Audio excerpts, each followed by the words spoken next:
Breve cronología. 1469. Maquiavelo nace en Florencia el 3 de mayo.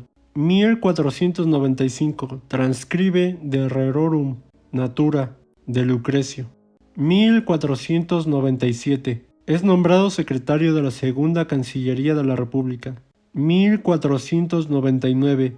Primera misión diplomática militar en Piombino ante Caterina Sforza, condesa de Forlì, y después en Pisa para seguir las operaciones de las tropas florentinas. 1512-1513. Es depuesto de todos sus cargos a causa del regreso de los Medici. Acusado de conspiración, es arrestado y torturado. Escribe El príncipe retirado en su casa de campo. 1516-1518. Todos sus acercamientos a los Medici fracasan. Frecuenta las reuniones de los huertos Oricellari, donde expone fragmentos de los discursos. 1519-1525.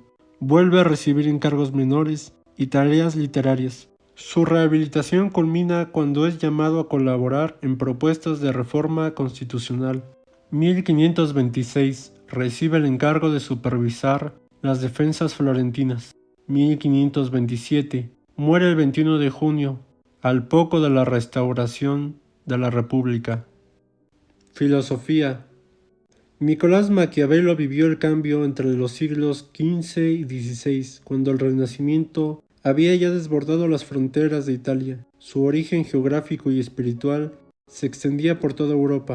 Este florentino, amante de su patria, pero escéptico en todo lo demás, alcanzaría tal fama después de su muerte, particularmente a partir de la Contrarreforma, que su nombre llegaría a producir un adjetivo utilizado para calificar la perfidia y las intenciones retorcidas.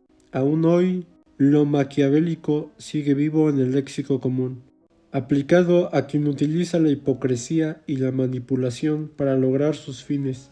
Uno de los escritos más famosos de Maquiavelo es El Príncipe. En este presenta su reflexión política, destinada como una solución de emergencia para rescatar a Italia del abismo de su tiempo. Para los clásicos de la antigüedad, las cualidades genuinamente principescas habían sido la honestidad, la magnanimidad y la generosidad, a las que la influencia cristiana añadió la piedad y la fidelidad.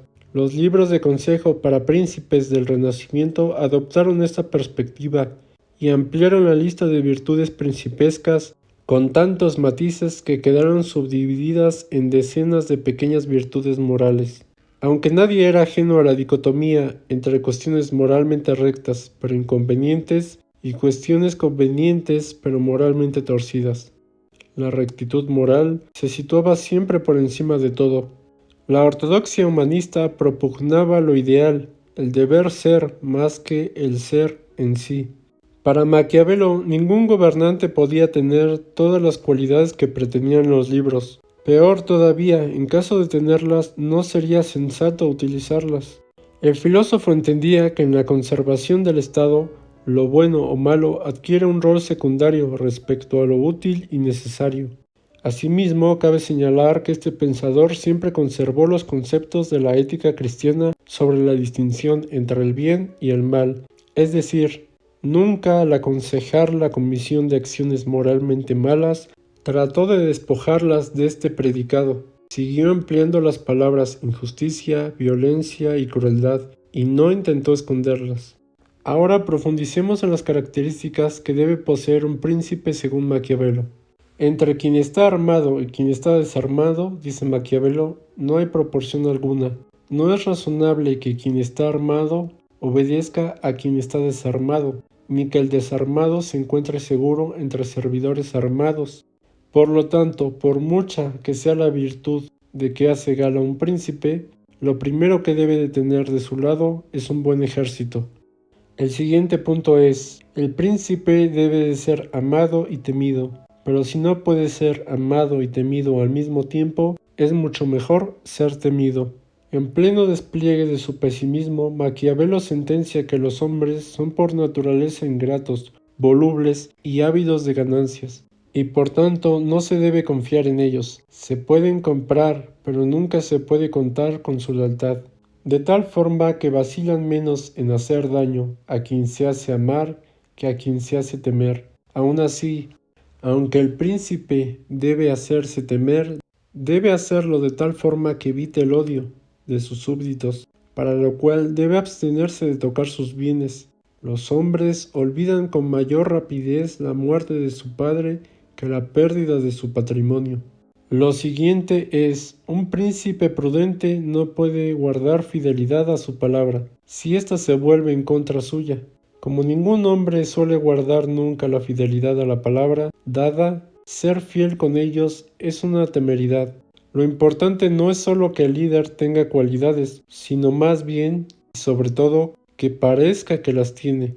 Es bueno ser clemente, leal, humano, íntegro y devoto, pero todavía es mejor parecerlo, mientras está dispuesto a adoptar la cualidad contraria cuando haga falta. Hay que poder moverse según exigen los cambios de la fortuna. Y por último, el príncipe actúa de modo perfectamente medido, paso a paso. Tiene a sus súbditos en vilo, atentos al resultado de sus acciones. Cuando éste se produzca, los dejará asombrados y aumentará su fama de hombre de ingenio. Esto no significa que deba mostrarse indeciso o mantener una posición dudosa, sino al contrario, debe de ser valiente y alejarse de la neutralidad. Pero advierte Maquiavelo, no debe creer que va a poder tomar decisiones seguras, sino al contrario, todas las que tome serán dudosas. La prudencia consiste en saber conocer la naturaleza de los inconvenientes y adoptar por bueno el menos malo. Para finalizar, en su escrito Discurso sobre la primera década de Tito Livio, podemos tener una ampliación de la visión filosófica de este pensador. Por ejemplo, para Maquiavelo, el acontecer histórico no era una línea de permanente variación, donde cada caso se distingue de los demás por su singularidad, sino por una permanente repetición de casos pasados. Dentro del ciclo temporal maquiaveliano, el punto inicial era la Edad Antigua, mientras que los siglos siguientes suponían una decadencia hacia el desorden. La Edad Media era una etapa de transición hacia el desorden absoluto, la corrupción total. Los tiempos de Maquiavelo, tan bajo había llegado el hombre, que la primera parte del ciclo estaba a punto de consumarse, de manera que el movimiento de rotación de la historia le conducía necesaria e inexorablemente a reiniciar el ascenso. Espero les haya gustado el video.